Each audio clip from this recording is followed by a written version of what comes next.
An elaborate system of tunnels in Portland, Oregon was at one point used to sell people into slavery, and this process was like shockingly well known.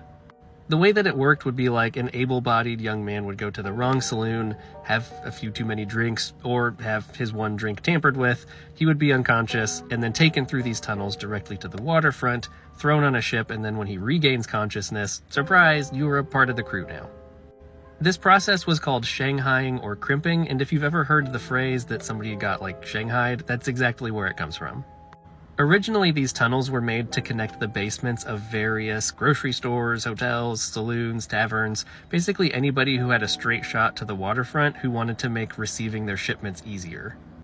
But as with most good intentions, people eventually figured out how to use these tunnels to make a little bit of side money in a less than reputable way.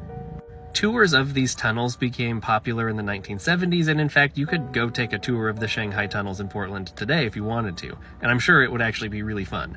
But many historians argue about how prevalent this practice really was.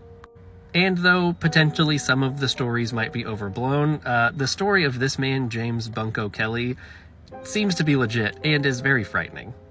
James Kelly was a saloon owner who realized pretty quickly that he could make more money as a crimper than really as an honest small business owner, and so that's exactly what he did.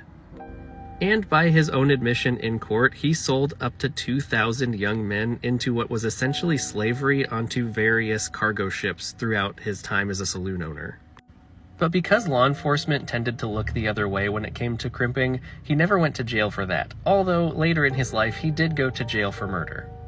In 1904, he was convicted of murder and sent to the Oregon State Penitentiary, and if you know anything about Oregon true crime or history, you would know that the Oregon State Penitentiary was actually a nightmare on earth. While he was there, he wrote a book called 13 Years, and in it he describes really appalling treatment.